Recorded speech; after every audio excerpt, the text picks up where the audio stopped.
우리는 근거를 찾을 수 없는 혐오가 넘치는 현재를 살고 있습니다. 이미 늪에 빠졌다면 빠져나오는 방법만큼이나 왜 빠지게 되었는지 그 근거를 알아내는 것도 중요합니다. 그러나 근거를 찾았더라도 증거는 숨겨지고 사라집니다. 남는 것은 늪을 빠져나오려는 몸부림으로서의 복수라는 행위입니다. 근거가 사라진 복수는 잔혹합니다.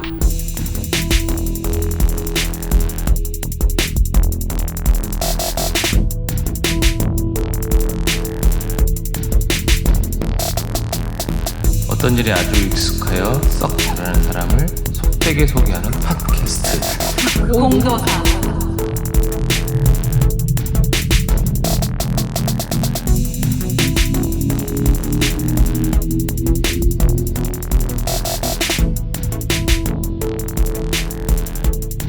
안녕하세요. 바른도사 진도사입니다. 안녕하세요. 수다도사 은도사입니다. 안녕하세요. 자칭도사 병도사입니다. 안녕하세요. 신뢰도사 원도사입니다. 안녕하세요. 오늘의 공도사 김철승입니다. 네, 아, 예, 반갑습니다. 안녕하세요. 반갑습니다. 날도 추운데. 오늘은 극연구소 마찰의 김철승 선생님 모셨는데요. 먼저 자기소개를. 예. 저는 2009년도에 창단을 한 극연구소 마찰 대표를 맡고 있고 거기 안에서 연출하고 있는 김철승입니다. 꽤 오래됐네요. 2009년부터.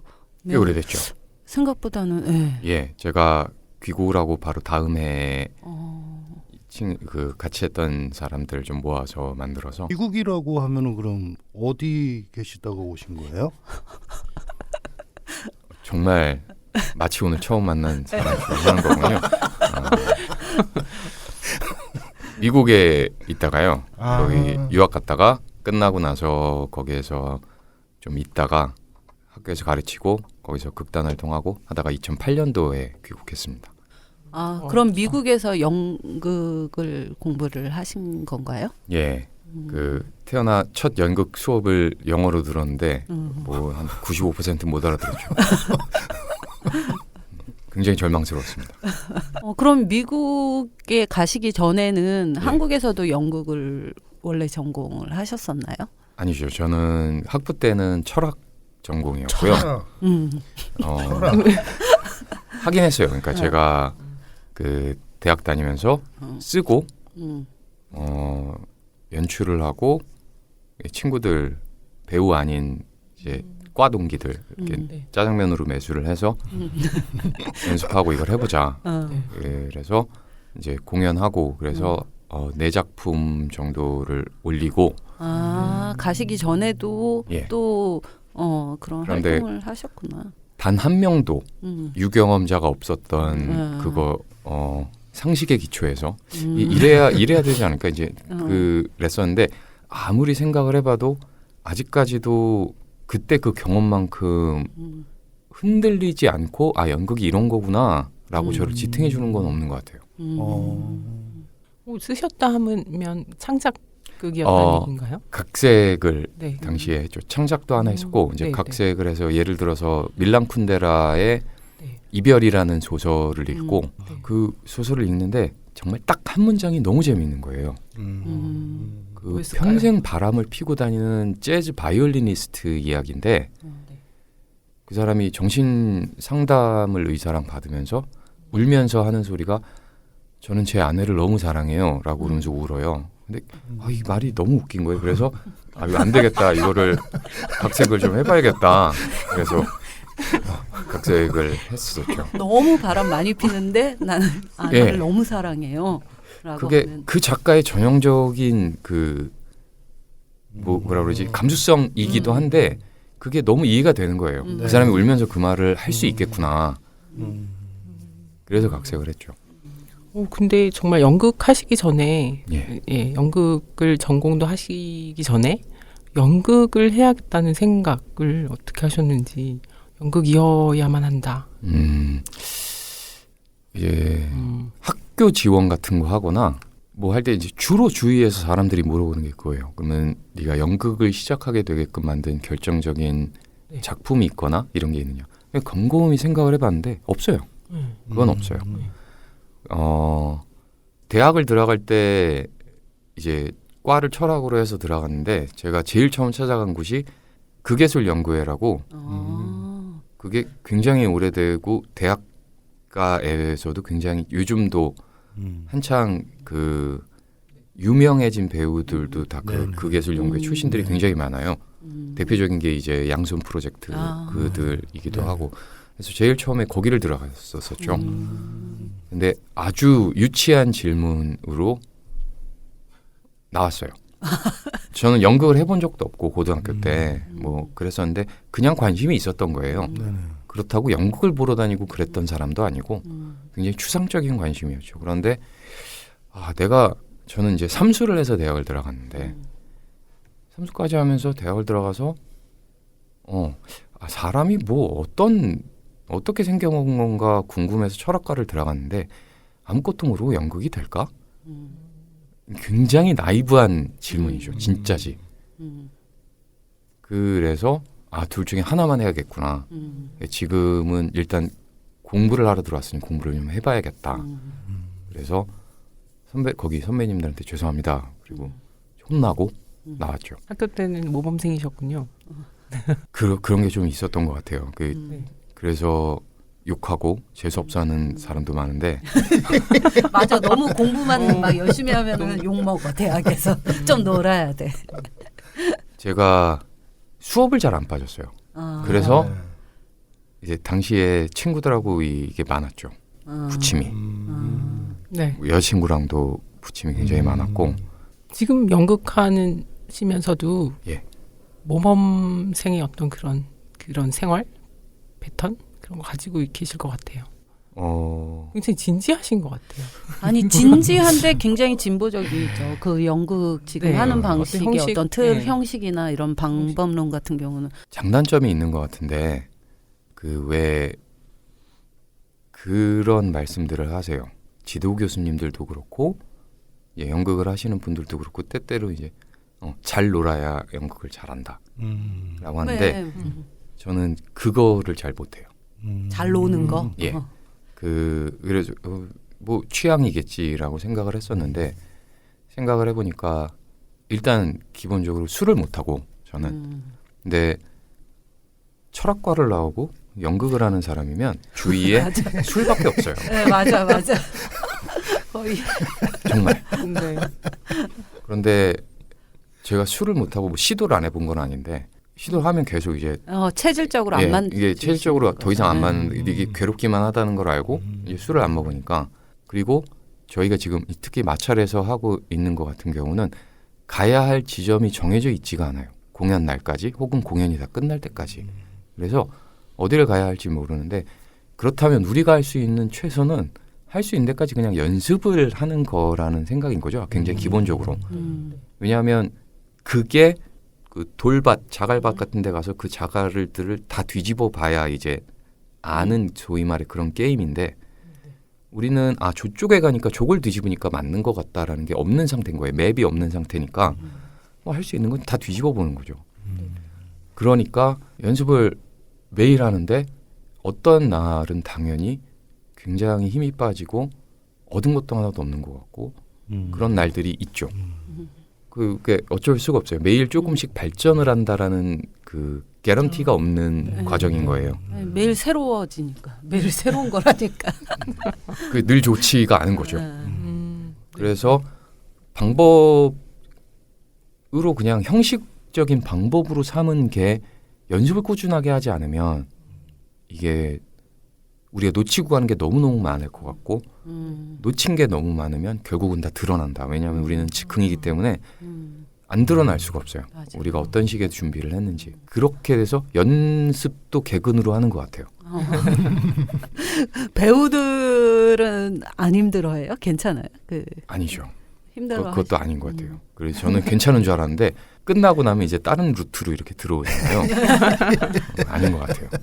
그래서 저는 잘 노시는 분들 중에 다들 그런 건 아니지만 술을 좋아하는 사람들도 많이 있어요. 그게 내 생각에는 저는 제가 술을 못 마시니까 그닥 선호하진 않는데 술이 굉장히 괜찮은 매개가 돼서 나오기 힘든 말들을 서로 나누는 매체가 되어주는 경우가 굉장히 많이 있더라고요. 네. 그런데 그렇죠. 저는 네. 그거를 이용을 못하는 거죠. 10년 유학 생활의 영향이기도 한데 걔네는 끝나면 얄짤없이 그냥 가방 들고 딱 가거든요. 공연 끝나고 연습도 그렇고 공연도 그렇고 음. 그냥 끝나면 이렇게 딱 하고 가요. 공가사는 확실하고. 끝나고 나서 이제 캐스트 파티라고 해서 우리나라 쫑 파티처럼 그렇게 하는 거 말고는 그렇게 그 하고 그냥 외에는? 그냥 가요. 그래서 저도 연습이 끝나면 바로 가죠. 그럼 배우들은 좀 불만이 있을 것 같은데. 그러니까요. 그래서 나중에 보니까 한잔 하고 싶고. 자기들끼리 모이는 거예요. 그리고 이제 남았을 제 욕을 하는 거죠. 그래서 좋네. 그거 필요해요. 제가 봤는데 그거 괜찮다 싶은 생각이 드는 거예요. 왜냐하면 그들도 욕을 좀 해야 되잖아요. 그럼요. 예, 스트레스. 근데 거기 풀어야지. 제가 있는 건 좀 아닌 것 같고 예. 예, 그래서 들어야 될 말이면 언젠간 들어오지 않을까? 추려서 추려서 가는 것만. 괜찮네요. 예. 누군가가 어쩔 수 없이 얘기해주지 않을까 싶은 생각입니다. 아니 그 연구소 마찰은 어디 연습하는 어떤 공간이 지금 뭐 현재 어디에 있는 건가요? 아니면 그렇지는 않아요. 월간 마찰을 월간 마찰은 하나 프로젝트인데 그거를 시작을 하면서는 공간을 계속 찾아다니고 공연을 하게 되는 공간이 어느 정도 정해지고 있게 되면 이제 스케줄을 조절을 해서 저희가 찾는 공간들이 예를 들어 낮 시간 6시나 이 정도쯤에 그 문을 닫는 그런 공간들인 경우에 특히 이제 뭐 전시를 하게 되거나 하는 경우엔 작가님들하고 얘기를 잘해서 저희가 이거를 안 다치게 하는 한에서 공간을 잠시 쓰겠습니다 하는 식으로 공간에 적응을 하고 연습을 하게 되죠. 혹시 지금까지 했던 공간들 중에 되게 좀 인상적인 공간이 있었나요? 아니면 다시 한번 또 해보고 싶은 공간이라든가. 거의 대부분의 공간이 인상적이었어요. 그런데 그 이유가 뭐냐면 생각을 해봤는데 다시 돌아가지진 않아요. 그 2010년도에 시인 이상하고 이상의 삶에 가장 영향을 미쳤던 두 여인 얘기를 세 명을 추려서 곤나들이라는 공연을 보안여관에서 했어요. 주로 사이스 패시픽 공간을 알아보게 되는 건 사실 처음부터 플랜을 짜서 그렇게 하게 되는 경우는 그렇게 많이는 없어요. 왜냐하면 거기가 어느 정도 유효한지 스케줄이 맞는지에 대한 것들이 그렇게 짜여질 수 있는 공간이 그리고 저희가 찾는 공간이 공연을 위해서 대관을 주로 하던 공간들이 아니기 때문에 이게 맞지가 않아서 어쨌든 거기서 공연을 했는데 하다가 거기 대표님하고 공간 대표님하고 얘기를 하다 보니까 거기 그 공간이 가지고 있는 역사가 맞는 부분이 꽤 많은 거예요. 네, 그 맞아요. 이상이 그게. 오감도를 썼던 네. 데가 바로 옆에 맞아요. 집이고 네.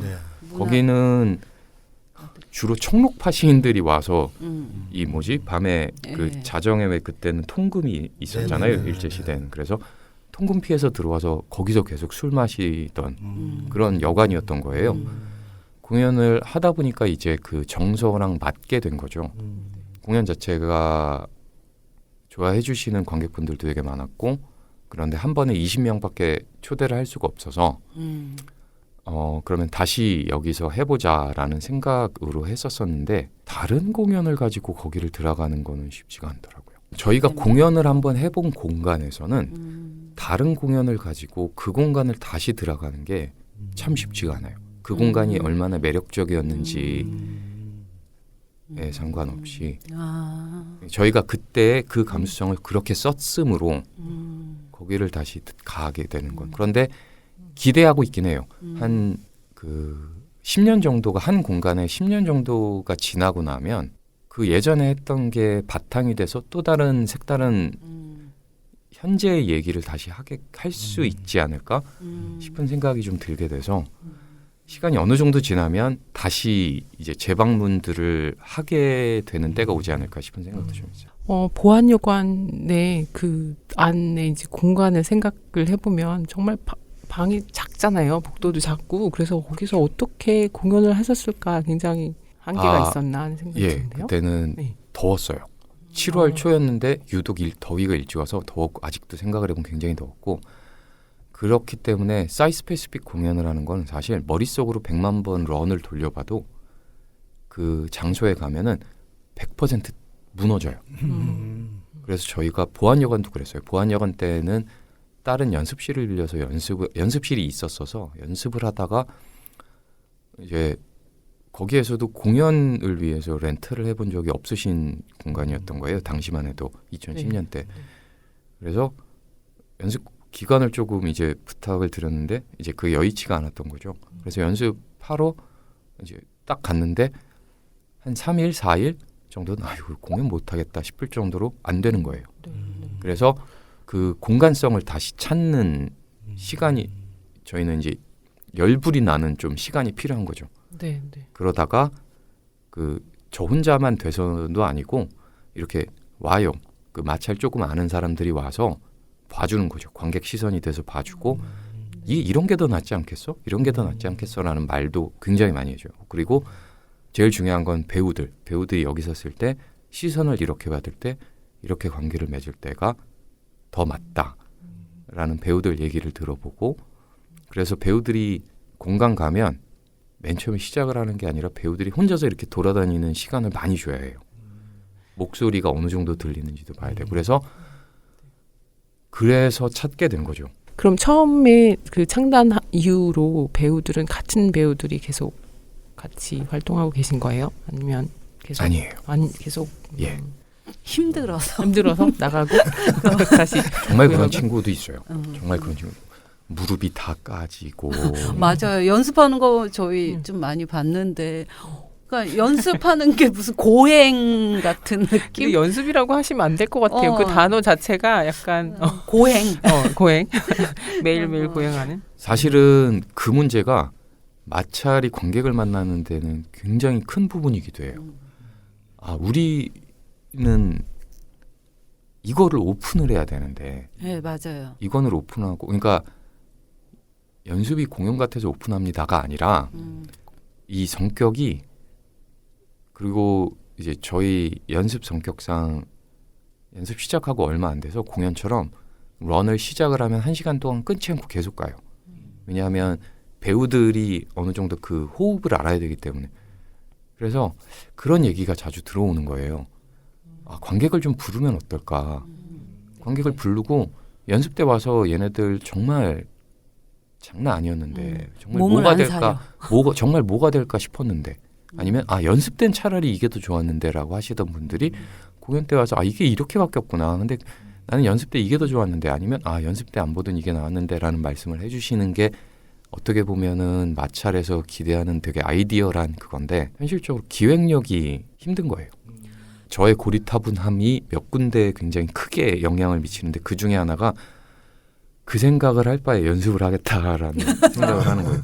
그래서 어떤 집단이 있으면 그 예술 감독이랑 기획 감독이 있어야 하는데 기획 감독 부분이 지금 굉장히 약한 거죠.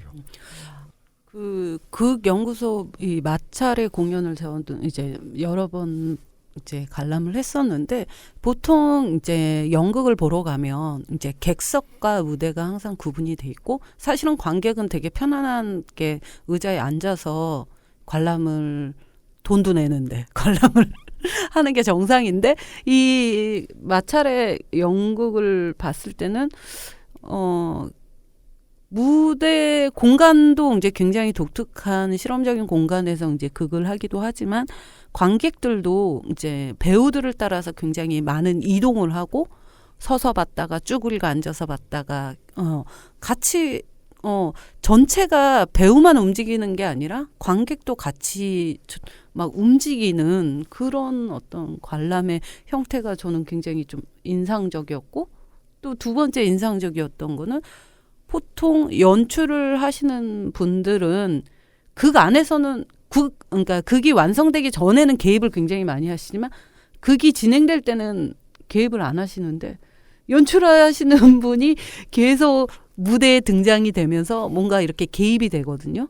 근데 저는 처음 공연을 봤을 때는 이것도 한 배우 이 역할인가 이런 생각을 했었다가 또 하는 거 보면 또 그거 아닌 것 같기도 하고 막 굉장히 좀 헷갈리고 막 그랬었어요. 그거는 어떻게 이런 방식이 으로 만들어졌는지 궁금해요. 네. 관객 움직이는 건 여전히 실험 중이고요. 첫 번째 질문부터 말씀을 드리면 이유는 말씀하신 대로 관객은 무료든 유료든 티켓을 손에 딱 잡는 순간 제가 관객이어도 그런데 우리가 갖는 권리는 최대한 수동적이 될 권리를 갖는 거더라고요. 아무것도 안 하거나 내가 마음속으로 무슨 말을 해도 괜찮은 위치에 있는 권리. 내가 좋아하거나 싫어하거나 졸거나 아니면 속으로 뭘 저래 라고 이야기를 하거나. 그런데 움직이라는 거는 일종의 그 권리를 어느 정도 조금 죄송합니다. 제가 권리를 좀 이렇게 가져가겠습니다 하는 거여서 아주 기본부터 별로 마음에 안 들어 하시는 분들도 많이 계세요. 이걸 어렵게 느껴지더라고요. 이렇게 마음대로 움직이세요. 그런데 첫 번째로 내가 움직여서 뭔가 그게 방해가 되지 않을까 하는 생각이 제일 컸던 것 같아요. 뭔가 영향을 주거나. 그런 분들 많이 만났죠. 네. 그 보안여관에서 할 때 네. 너무 더웠는데 네. 배우들이 미친 듯이 뛰어다녔어요. 미친 듯이 막 진짜로 미친 듯이 뛰어다니다가 이제 뛰어다닐 때보다 스톱을 해서 딱 멈췄을 때 이제 땀이 막 질질 나는데 동료였었죠. 친구였었나 봐요. 저는 모르는데 네. 한 분이 배우였었던 한 분이 호주머니 가방에서 이렇게 손수건 꺼내가지고 배우 이렇게 땀을 닦아주는 거예요. 멈춰 있는 배우. 너무 저는 기가 막힌 순간이 되는 거예요. 그런 순간이 되면 예상할 수 없는 것이 나타나길 기대하는 거죠. 적어도 이러한 방식으로 저희 마찰이 하는 방식으로 공연을 한다는 건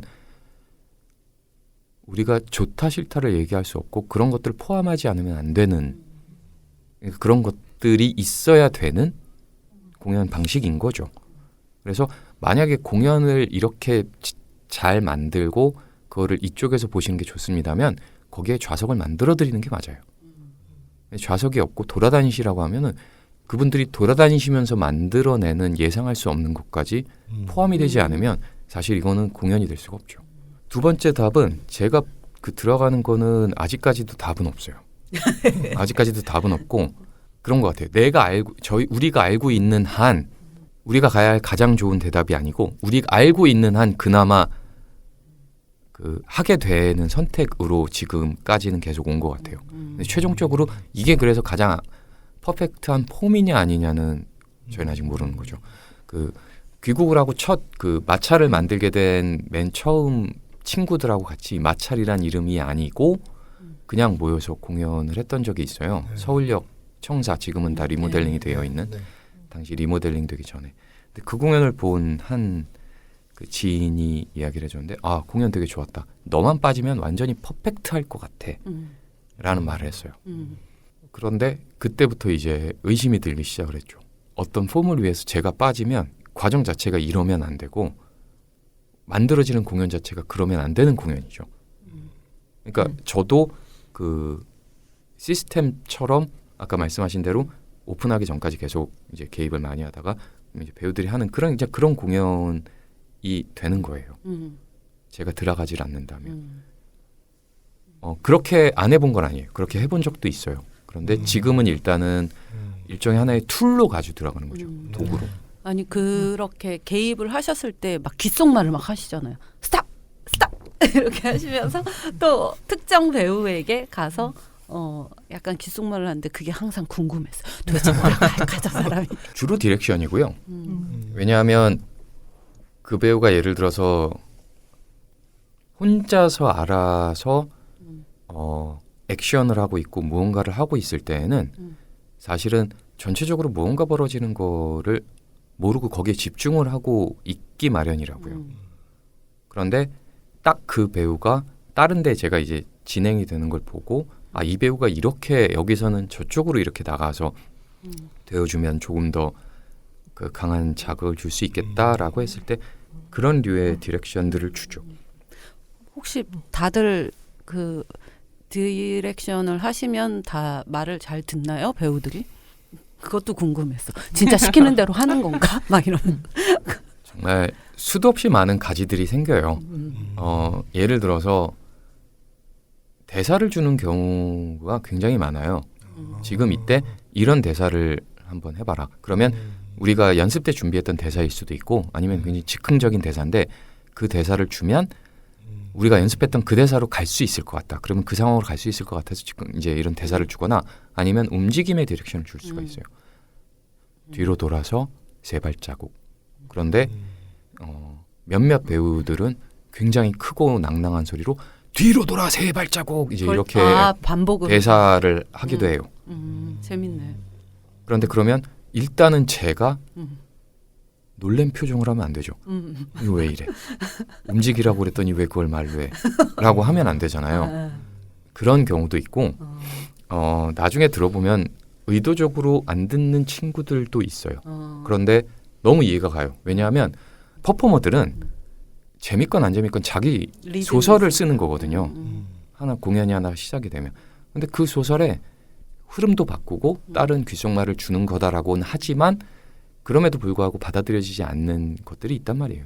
그러면 그럴 때 퍼포머들이 다른 방향으로 나가요. 어떤 퍼포머는 정말 쥐어짜내듯이 하는 친구가 있고 정말 안 되면은 딱 안 하고 그냥 가만히 멈춰 있는 친구들도 있어요. 그런데 이해가 되죠. 제가 퍼포머가 아니라 퍼포머는 정작 이제 그 분들이기 때문에 뭐 그런 경우도 있죠.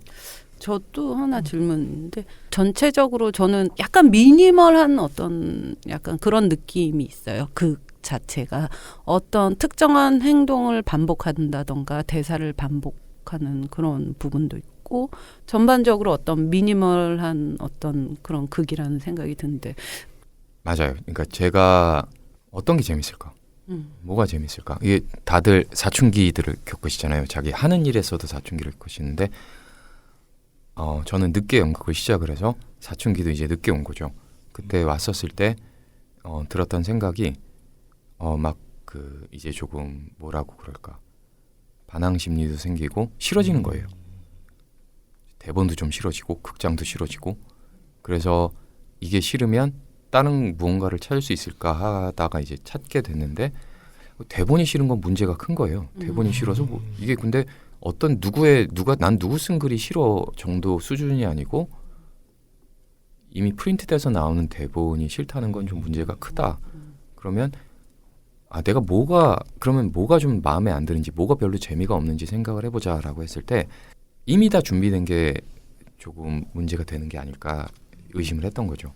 그러면 준비 안 하고 들어가 보는 게 어떨까라는 거였어요. 그런데 그럴 때에는 얘기하고 싶은 게 너무 많거나 그 안에 포함되어야 할 게 너무 많아지면은 문제가 되더라고요. 맞아요. 그래서 미니멀로 갔던 것 같아요. 그러니까 그래서 이제 마찰을 이야기할 때 그 2단어를 굉장히 많이 쓰는데 반복과 낯섦이라는 말을 많이 써요. 차라리 미니멀한 것들이 반복이 되어서 거기서 알지 못하는 예상하지 못했던 낯선 그 감수성들을 만나는 것이 맞지 너무 많은 것들을 준비를 하고 너무 많은 것들을 한 번에 다 보여주려고 해서 우리도 어떤 감수성도 다가가지 못하는 것에 가는 거는 차라리 그럴 바에는 진짜 말끔하고 잘 쓰여진 대본의 연극을 하는 게 맞지 않을까 싶었던 거죠. 지금 이렇게 들어보면 그 연출가의 개입이라던가 그런 것들이 굉장히 배우들한테도 미묘하게 갈등으로 다가올 수도 있을 것 같아요. 어느 정도. 그럼요. 마찰 작업을 하면서 어느 정도까지 개입이 돼서 어느 정도까지 디렉션을 주고 어떻게까지 하게 되는지의 그 접근하는 양에 대한 연구도 계속 이루어졌어요. 그리고 아직도 끝나지 않았고 즉 이제 배우들이 굉장히 많이 연출의 디렉션에 따라서 공연 내내 움직이게 되는 공연이 있기도 했고 그렇지 않고 배우들이 정말 알아서 굉장히 많은 부분을 담당해서 하는 경우도 있고 그런데 그래서 그 문제에 대해서는 매번 공연을 할 때마다 배우들이 모이게 되고 스태프들이랑 같이 이야기를 계속해요. 그러니까 이게 과연 조금 추상적인 얘기부터 시작해서 구체적인 얘기까지 굉장히 많이 하게 되는데 제가 생각하고 있는 아이디어란 상황은 그런 거예요. 감수성을 나누는 연습, 리허설 때 가장 많이 하는 부분은 감수성을 나누는 연습이에요. 그래서 저 배우가 내가 예상치 못한 어떤 방식으로 지금 들어와서 어떤 감수성을 가지고 있고 뭘 하고 있다면 나는 과연 거기에 어떻게 맞춰서 다음 이야기를 만들어 갈 수 있을까라고 했을 때 그 사람이 마음에 든다 마음에 안 든다의 문제가 아니라 무대 위에서 그 사람을 과연 믿을 수 있을까의 문제는 정말 쉽게 벌어지지가 않거든요. 그런데 그것뿐만 아니라 감수성이 완전히 달라버리면 즉흥으로 가기가 너무 힘들어요.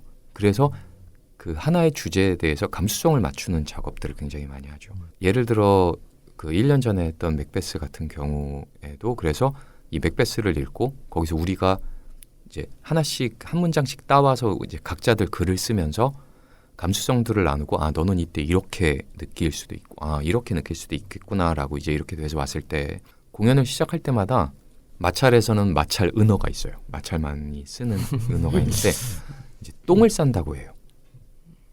똥을 싼다.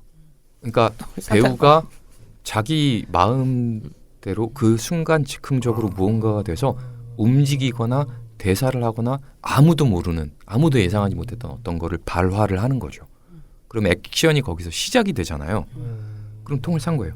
그러면 저를 포함한 나머지 배우들은 바빠지기 시작을 하죠. 치워야 되니까. 왜냐하면 그걸 치우면서 다음 이야기 방향이 결정이 되거든요. 그런데 이렇게 얘기를 하다 보면은 그렇죠. 100% 누구나 다 권리가 있어요. 그 똥을 쌀 권리가 누구나 있어요. 그런데 그게 안 돼요. 눈치를 보게 되죠. 그러니까요. 지금 우리가 가고 있는 방향에서 과연 이 행동이 적합한가. 그런데 끝나고 나서 리뷰를 할 때는 그런 말을 해요. 그냥 해봐. 해보면 알겠지. 이걸 보고 있으면 그 불안함, 과연 내가 이걸 하는 게 맞을까 안 맞을까에 대한 불안함이 제 생각엔 굉장히 솔직한 상태라고 봐요. 관객들이 있기 때문에 드는 솔직한 상태. 하지만 그럼에도 불구하고 진짜로 무언가를 저지르는 친구들이 있으면 순간 굉장히 난감하기도 하지만 동시에 숨통을 좀 틔워주기도 하죠. 모르니까. 그러면 저만 그쪽으로 가는 게 아니라 딴 배우들이 그쪽으로 갈 수도 있고. 사실은 그 공연만 보면, 그러니까 연습 과정을 모르고 공연만 봤을 때는 이 공연의 그게 주인공은 다 연출가님이 아닌가, 약간 그런 생각이 들 수도 있을 것 같아요. 왜냐하면 제일 많이 튀거든요. 스탑이라는 어떤 그 행위가 완전 주목되게 만들거든요. 그리고 약간 긴장되게 만드는 그런 순간이기도 하고.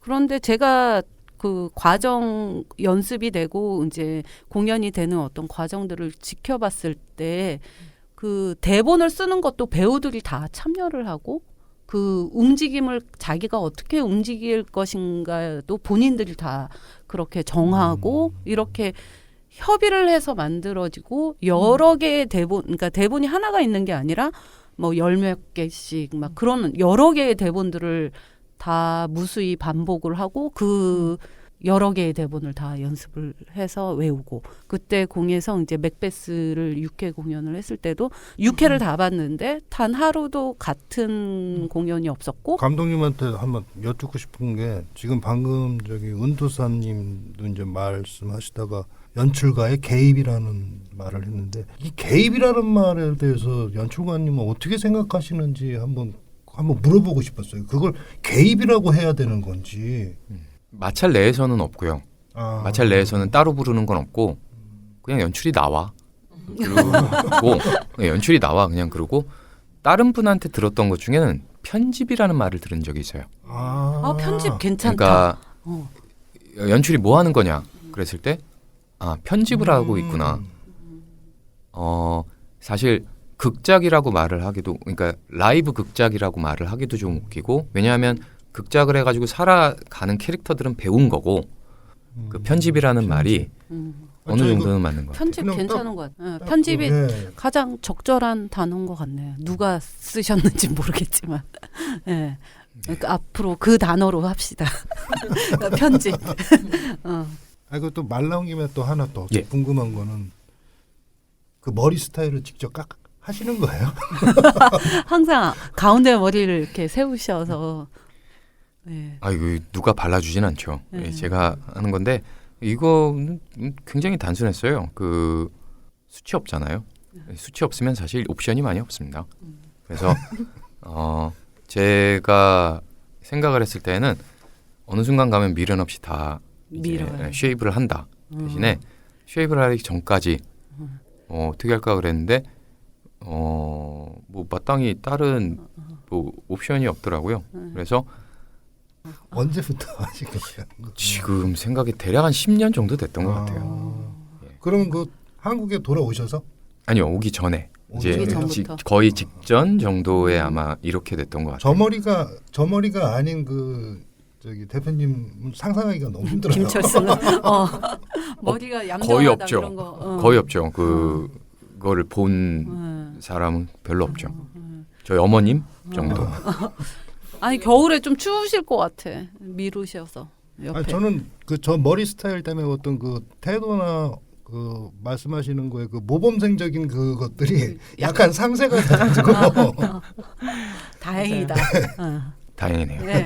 외모까지 너무 이렇게 바른 생활로 하고 다니시면 정말 저 사람이 예술하는 사람 맞나? 약간 의심도 가고 그게 맞아요. 약간 재미없을 거야라는 생각이 좀 들잖아요. 그렇죠. 네. 저 바른도사 보시면 너무 바른다. 선글라스랑 머리면 그냥 이렇게 아까 전에 제쳐놓고 밖에서 보시더라고요. 잠깐 봤는데 딱 선글라스 끼고 딱 오시는 예술가 같더라고요. 네. 우리 그러면 앞으로 그 연구소 마찰에서 준비하고 계시는 프로젝트에 대해서 얘기를- 지금 준비하고 있는 프로젝트는 아직 제목을 확실히 정하진 않아서 가제로 하고 있는 타이터스라는 타이터스 프로젝트고요. 그거는 1년 전에 인디아톨 공에서 했던 마찰 맥베스에 이은 두 번째 셰익스피어 프로젝트의 두 번째 작품으로 준비되고 있습니다. 이거 아주 잔인한 그 원작, 초창기 원작이 그럼 뭐예요? 원작이 셰익스피어의 타이터스 앤드로니쿠스라는 작품입니다. 조금 설명 좀 해주시면 좋을 것 같아요. 거의가 잘 모를 것 같아요. 그 예. 초기 작품이고. 타이터스 앤드로니쿠스가 셰익스피어가 쓴 작품이라고 인정이 된 건 20세기 들어와서고요. 그 전까지는 전문가들 사이에서 어디 이걸 셰익스피어 작품으로 넣어라고 했던 작품이죠. 그런 이유 중에 1번은 셰익스피어 당시에는 그 유행 중에 하나가 극작가들이 자기 희곡에 자기 이름을 적지 않는 게 유행이었다고 해요. 그래서 남아있는 판본을 가지고 소위 말해서 셰익스피어가 죽고 나서는 전문가들이 우길 수가 있었죠. 이 작품이 셰익스피어고 이 작품이 셰익스피어가 아니다. 뭐 셰익스피어에 관한 루머야 뭐 워낙 실존하지 않았던 인물이다라는 주장까지 있으니 그랬는데 만약 20세기 넘어오면서 이게 그 셰익스피어 작품으로 인정이 되면서 그렇게 되면 연도상 1번 작품이 되죠. 그러니까 처녀작이 되는 작품입니다. 그리고 전문가들이 셰익스피어 작품으로 인정하지 않았던 이유 중에 이제 그들이 했던 말은 뭐냐면 이 잔인함이 셰익스피어가 가지고 있던 휴머니즘과 어긋나다. 그리고 인물들이 굉장히 플랫하다. 그러니까 굉장히 단면적이다. 그리고 이야기 구조가 복수밖에 없다. 그래서 다른 작품에 비해서 그 여정 자체가 드라마틱하지 않고 인물들이 아주 여러 면을 보여주기가 힘들고 처음부터 끝까지 그냥 복수만 원하다가 복수만 하다가 끝나는 작품이다. 이런 작품은 저작거리 작품이므로 진짜 복수. 셰익스피어 작품이 아닐 거다라고 했었는데 사실은 20세기 넘어오면서 그 이제 셰익스피어 작품으로 되면서부터는 특히나 그 도전적인 연출가들에 의해서 꽤 여러 번 시도가 되기도 하고 그래서 유명해지기도 했죠. 가장 이제 최근에 사람들한테 각인이 박히게 된 건 그 라이언 킹 연출했던 줄리 테이머가 처음으로 장편 영화 데뷔를 디즈니에서 장편 영화 데뷔를 타이터스로 했어요. 그래서 앤서니 퀸이 주인공을 맡아서 이 영화를 만들어내서 그게 이제 조금 유명해지고 그리고 나서 연극하고 싶어하는 연출이나 배우들이 그 영화 굉장히 스타일리시하거든요. 나 이거 좋아. 나 이거 할래라고 이제 달겨드는 경우도 많았고. 근데 아주 그렇게 많이 공연이 되는 작품은 아니죠. 좀 이거 뭐 거의 살인 아주 안 좋은 것 다 나오는 네. 그런 내용을 과연 어떻게 그 배우들이 연기를 할지 참 되게 궁금하네요. 그럼 네, 근데 지금 이 시점에 그 복수와 그 살인과 강간. 네. 이 작품을 고르신 이유가 뭘까요? 그거를 말씀을 드리자면 이것부터 말씀을 드려야 될 것 같아요. 납득이 될 만큼 이거를 말끔하게 말씀을 드릴 수 있을까 싶긴 한데 그 연구소 마찰이 생각하는 몇 개의 지향점 중에 하나가 뭐냐면은 의미를 담 너머로 집어 던지자예요. 소위 말해서 누군가가 물어보거나 아니면 그냥 뭐 지원서 제출을 할 때도 가장 길고 명확하게 써야 되는 부분이 이 공연이 가지고 있는 의미에 대해서 이야기를 해야 해요.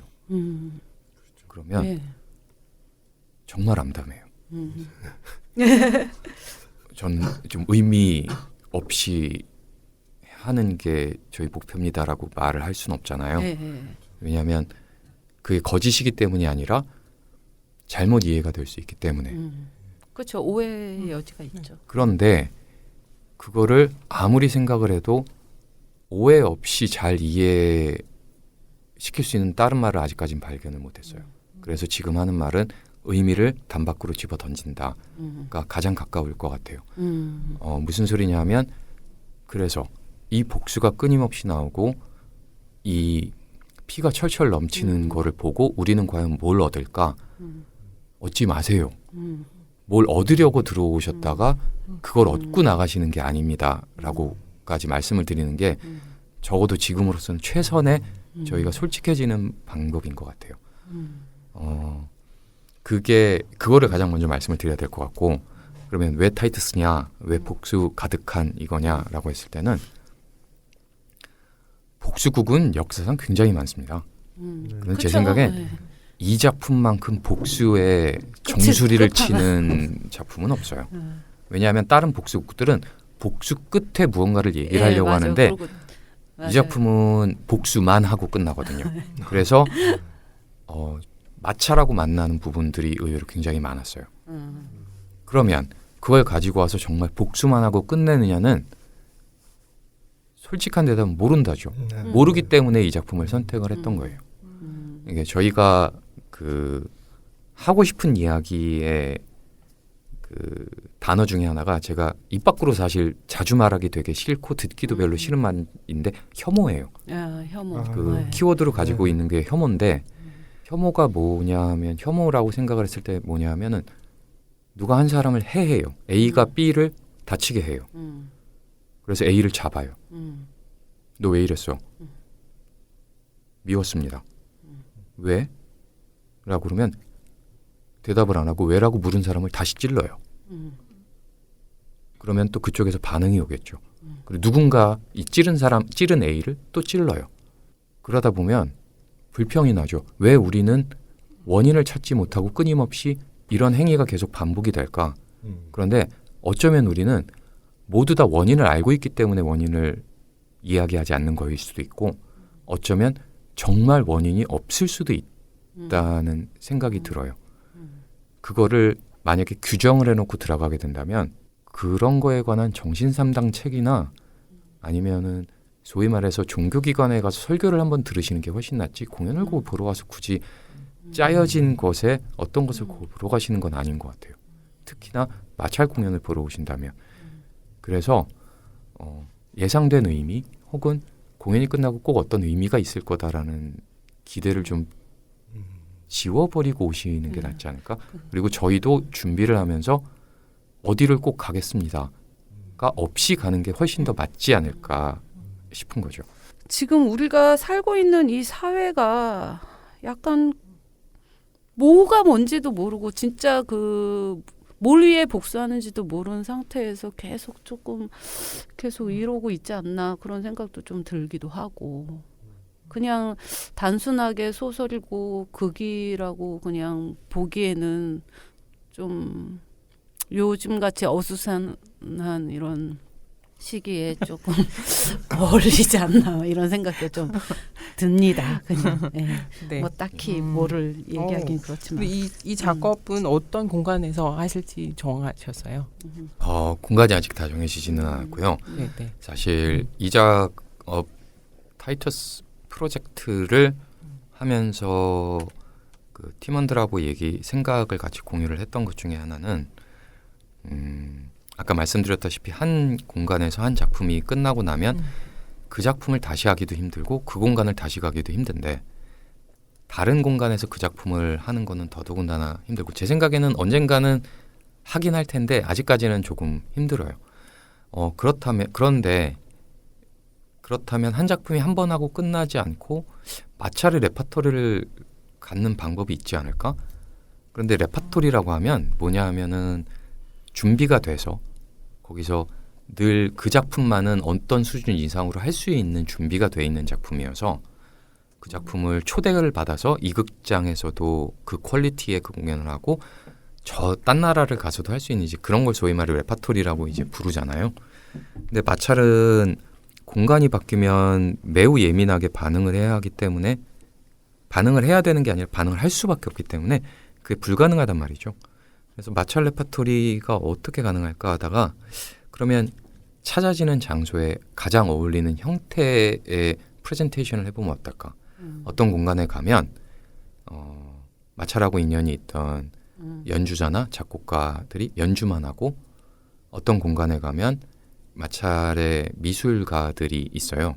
그래서 설치 미술 형태, 그 공연의 형태라기보다는 설치 미술이 조금 더 집중이 된 형태의 무언가 아니면 그 영상으로 조금 더 나오는 형태 그리고 어떤 공간에 가면 비로소 이제 배우들이 나와서 공연으로 가게 되는 형태 이런 식으로 공간에 맞춰서 폼을 조금씩 달리하는 형태가 되면 어떨까? 그러면 그 세 가지 요소가 음악, 미술, 극 이 세 개가 다 동시에 있는데 음악이 부각이 되고 극이 부각이 되고 뭐 미술이 부각이 되는 형태인가요? 아니면 그냥 미술 안에 미술로 보여줄 때는 그냥 미술 영역만 보여주게 되는 건가요? 아무래도 제 생각에는 이게 그 미술 집단에서 하는 설치 미술이 아니고 음악 그룹에서 하는 음악 그게 아니기 때문에 제 생각엔 먼저 말씀하신 대로 다른 부분들이 나오는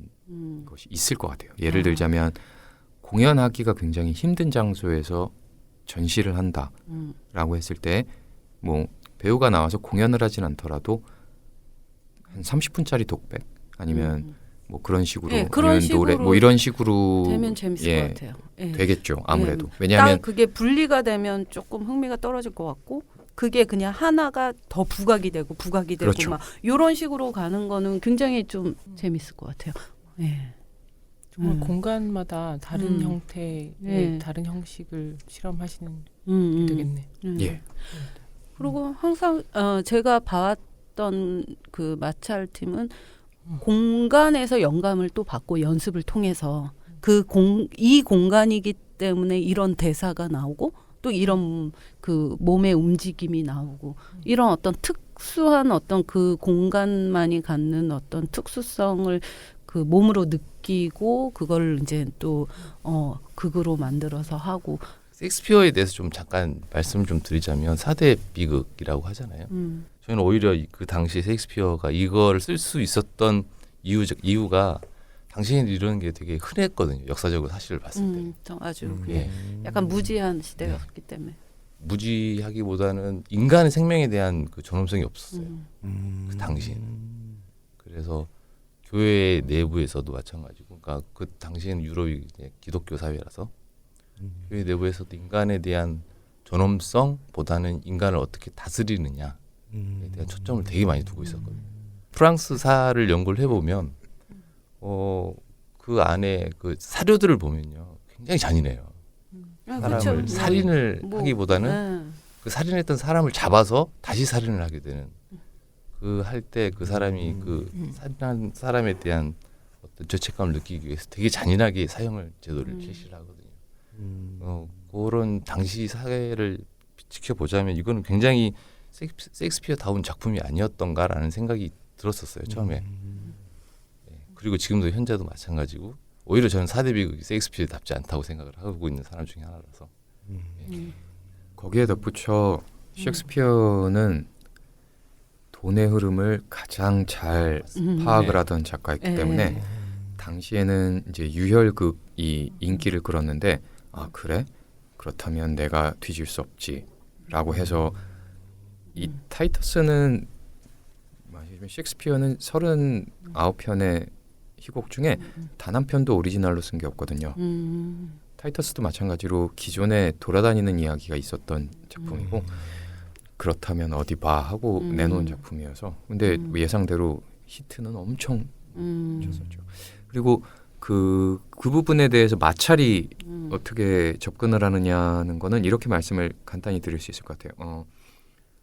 마찰이 이야기를 따오지 않는다. 그러면은 원본이 왜 필요하지? 이게 왜 셰익스피어지? 그랬을 때 저희가 관심이 있었던 건 그 돈 냄새 잘 맡는 그 통찰력이 깊었던 셰익스피어 16세기 말에 했던 통찰력을 가지고 있던 셰익스피어가 분명히 봤던 관계가 훨씬 더 흥미로웠던 거예요. 캐릭터 간의 관계 그리고 그 캐릭터들이 만들어내는 상황 대신에 그들의 여정과 결과를 가져오진 않고 상황과 관계만을 가지고 오는 거예요. 다른 상황에 있었을 때 그것들을 어떻게 대처를 할까? 과연 우리는 그 반대편에 가 있다면 다른 선택을 하게 될까? 그게 저는 궁금했던 거지. 근데 전 지금 말씀하시는 거 들으면서 든 생각이 아까 의미를 담장으로 버려버리자 그런 그런 의미는 정말 그게 어떤 형식을 굉장히 형식을 통해서 그 의미가 그게 형식을 실험함으로써 가질 수 있는 획득할 수 있는 그 의미를 찾으려고 하신 것이 아닌가 하는 생각이 예, 맞습니다. 듭니다. 네. 그렇기 때문에 이미 준비된 형식이 있는 게 저희로서는 네. 그 모순이고, 그러니까 자기 부정인 거죠. 그 아무도 모른 채 우리가 관객들이 지켜보고 있는 가운데 관객들과 함께 이 형식을 통해서 어떤 게 나오는지를 보자라는 의미인데 이미 준비를 다 해놓고 맞이하면은 안 된다는 생각인 거고, 그래서 결국에는 그러다가 결국 의미가 나오지 않으면 어떡해? 아무 의미도 안 나오면 어떡해? 근데 그거는 어쩔 수 없이 저희가 안고 가야 되는. 약간 의미라는 단어가 조금 말씀하실 때마다 약간씩 이렇게 조금씩 이렇게 바뀌는 것이 굉장히 재미있는 것 같아요. 그래서 그 의미가 나오면 어떻게 그런 의미는 첫 번째 얘기하시는 그 담장으로 이렇게 던져버리는 그 의미인 것 같고 그 추구하시는 의미가 분명히 그 형식의 실험 안에 담겨 있는데 그거는 조금 더 다른 조금 더 연극으로서의 의미, 그 연극 행위를 하는 으로서의 의미 이것도 너무 단정적인가요? 같이 하는 사람들이 가장 답답해하고 네. 제 변명은 이제는 그게 더 이상 변명거리가 안 되긴 하는데 왜냐하면 네, 귀국한 지 한 벌써 8년이 됐기 때문에 10년의 미국 생활을 변명을 하고 있지만 말을 잘 못해요. 말을 못해서 아무도 그렇게 생각. 말을 잘 못해서 그러니까 어떤 말을 잘 못하냐면 무언가를 명확하게 짧게 말하는 걸 잘 못해요. 그래서 그거 시인이 하는 거. 어떤 사람이 와서 즉흥 움직임을 하는 팀이라면서요 라고 얘기를 하면 저는 그 말이 별로 마음에 안 들어요. 즉흥 움직임이. 그런데 그럼 마땅히 다른 좋은 말을 찾아야 되잖아요. 못 찾아요. 그리고 방금 말씀하신 대로 의미를 담장으로 넘겨버리자 했을 때 그 의미가 무언지를 설명을 잘한다면 소통이 훨씬 잘 될 텐데 그게 안 돼요. 그러니까 아주 명확한. 근데 말씀하시는 거 그거는- 들으면 그게 뭔지 알 것 같아요. 근데 그거 어쨌든 지금 이제 계속 실험해 가는 과정이고 지금 뭔가 새로운 걸 계속 탐색해 가는 과정이기 때문에 그걸 먼저 만들어 놓고 또 갈 수는 없을 것 같아요. 그냥 맞아요. 예, 그리고 흐름에 따라서 그 의미들도 계속 바뀔 수가 있기 때문에 그거를 딱 어떤 단어로 이렇게 고정시키는 게 오히려 더 그렇죠. 마찰스럽지 않다라는 생각이 저는 좀 있고 예. 근데 계속 제가 이렇게 말씀 오늘 들어보니까 배우들이 너무 힘들겠다는 생각이 저는 계속 드는 게 왜냐하면 배우가 보통 역할을 맡으면 그 역할처럼 되기 위해서 굉장히 연습을 많이 하고 빙의 되잖아요. 그 사람으로 이렇게 변신 그 극 중에서. 근데 이거는 한 사람의 또 역할을 맡은 것도 아니고 대사가 고정된 것도 아니고 갑자기 내가 뭐 맥베스였다가 뭐 다른 사람으로 바뀌기도 하고 막 이거 그러다 보니까 굉장히 정말 배우가 감당해야 되는 역할이 굉장히 광범위하다는 생각이 들어서 굉장히 힘들지 않을까. 도망갈 것 같아요. 하도 연습. 그래서 제가 배우들을 굉장히 좋아해줘요. 그러니까 배우도 잘해주셔야 될 것 같아. 굉장히. 뭐가 되겠다가든가 뭘 하겠다라고 하는 그것이 있어야 뭐가 그런 설명도 비슷하게 하고 뭘 예를 듣는 사람도 그걸 상정하면서 얘기를 듣는데 무엇가가 되겠다가 아니라 제가 듣기에는 계속 그 현재성에 대해서 가장 중요하게 그 생각을 하시는 것 같아요. 그러다 보니까 그걸 설명한다는 게 오히려 더 힘들 것 같아요. 설명이 아니라 예를 들어서 전혀 모르는 분들이거나 아니면 조금 아는데 궁금하신 분들과 이야기를 할 때는 언어가 그런 역할이잖아요. 둘 다 이해하는 어떤 단어를 써서 그걸로 이렇게 서로 교감을 나누는 건데 제가 그래서 어떤 방법을 주로 쓰느냐 하면 알고 계시는 이런 방법은 아닙니다. 우리가 하고자 하는 건 그런 건 아닙니다. 그러니까 어느 순간 말 화법이 그 부정하는 화법으로만 가게 되는데 사실 부정하는 화법으로만 하는 사람하고 이야기하는 게 별로 즐겁지가 않아요. 그래서 저는 그거를 좀 탈피를 해보고자 하는데 아직까지는 못 찾은 거죠. 근데 지금 그 사실 이거랑 비슷한 것 같아요. 우리가 그 인디아톨 공이라는 이름을 지었을 때 그 공자가 사람들이 항상 물어봐. 이게 무슨 공자냐. 그런데 이 공자는 다양한 공자, 단순하게 축구공 이런 빌공자가 될 수 있고 그리고 뭘 만드는 어떤 장인의 그런 공자이기도 하고 이제 다양한 공자이거든요. 그래서 각자 사람들이 생각하고 싶은 그 공으로 생각하면 된다라고 항상 이야기를 하는데 약간 그거랑 비슷한 것 같아요. 이 그 연구소 이 마찰이 하는 어떤 연극은 관객들이 받아들이는 만큼 그렇게 생각하는 어떤 다양한 것들이 그냥 공존하는 어떤 거지 그걸 어떤 한 단어로 해서 이거는 이거다라고 이렇게 고정시킬 필요가 없는 극단이 아닌가 하는 생각이 들어요. 약간 그래서 그냥 극연구소입니다. 극연구소 맞죠. 그래서 그냥 그때 설명이 매번 달라져도 달라진 상황을 그냥 같이 이야기하면 되는 거 아닌가 하는 생각이 듭니다. 사람들이 확실히 얘기를 이렇게 누군가하고 얘기를 할 때는 명확하게 그 되기를 원하기 때문에 그게 되게 편하잖아요. 그렇죠. 말하는 사람도 편하고 듣는 사람도 편한데 그리고 사실 그 뭔가 사람들은 자꾸 어디 이렇게 정리가 돼서 자기가 확실히 이해하고 싶은 부분이 항상 욕망이 있기 때문에 어떤 틀 안에 이렇게 딱딱딱딱 하나씩 딱 그 틀로 이렇게 채워 넣으면 굉장히 이해하기가 쉬운데 그 틀에 없는 거라면 굉장히 혼란스럽고 또 그 사람이 또 다른 사람한테 또 설명을 할 때도 또 혼란스럽고 궁금해지는 게 철학을 전공하셨잖아요. 근데 철학은 정말 언어가 굉장히 중요하고 아까 말씀하신 것처럼 어떤 언어로 설명할 그러니까 그게 설명이라는 단어 때문에 더 우리가 그 뭔가를 생각을 정리하려고 하는 것 같은데 뭔가 말하는 그런 화법 아까 부정법이라고 얘기하셨던데 그런 식으로 어떤 말하는 방법을 바꾸는 그런 어떤 시도가 또 필요하지 않을까 하는 생각이 드는데요. 그래서 지금은 바로 그 단어가 아니라면 네. 마땅한 대체 언어 만약에 내가 정말로 즉흥 움직임 하는 그 즉흥과 움직임이라는 게 맞부딪혀서 한 단어처럼 사용되는 게 싫다면 그러면 마땅한 대안이라도 내놓는 식으로 그래서 의미를 담장 밖으로 집어 던진다고 했을 때 완벽하진 않더라도 가장 마땅하게 우리가 어떤 자세를 취하고 있는지와 가깝게 이야기를 할 수 있는 어떤 것 그런 것들을 찾고 있죠.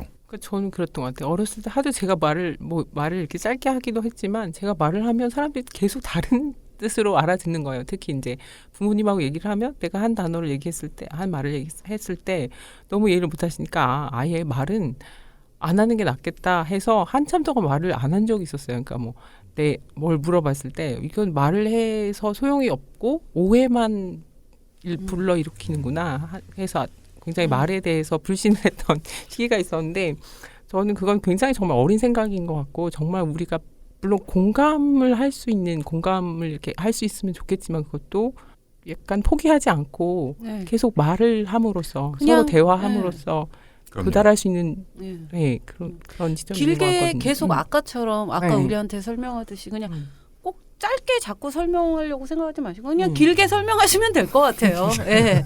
그냥 길게 다양한 그 적절한 단어들을 다 넣으셔가지고 그냥 꼭 짧고 간결하고 명확하게 막 해야 된다라는 그거를 버리고 그냥 길게.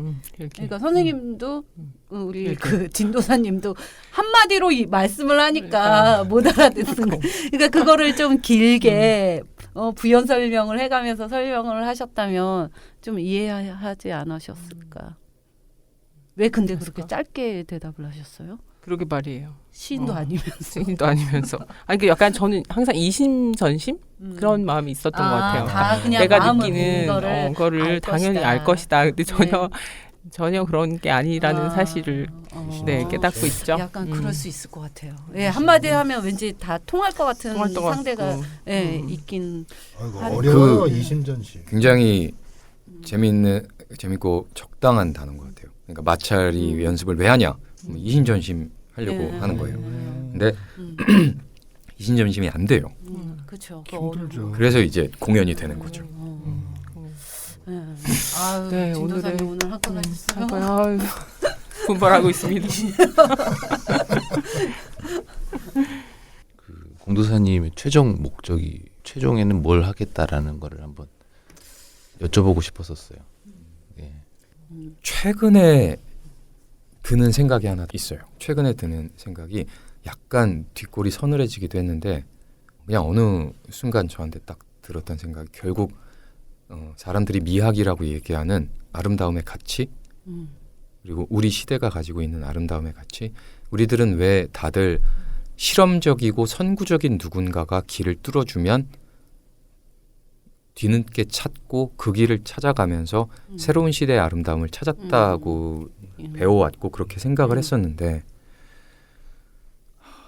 그냥 문득 종국적인 아름다움은 굉장히 보수적인 게 아닌가 싶은 생각이 들었어요.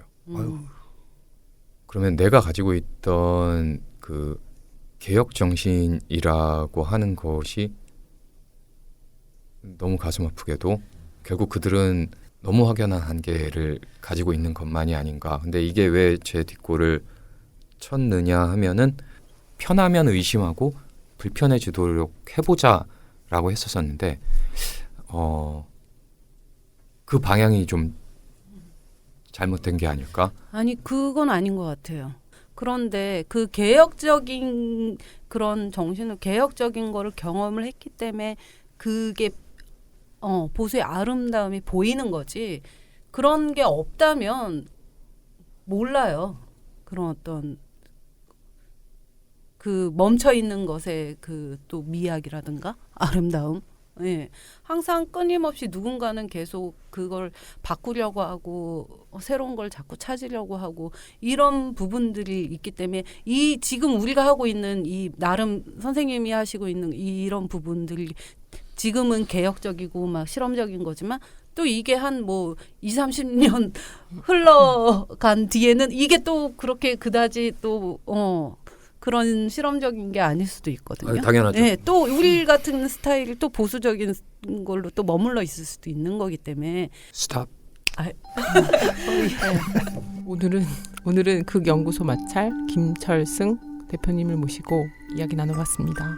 더 좋은 공연, 더 파격적이고 실험적인 공연 기대하겠습니다. 네. 네. 감사합니다. 네, 감사합니다. 감사합니다.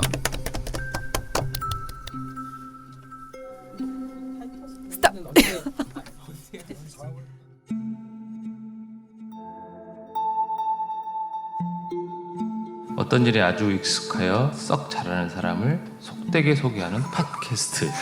공도사.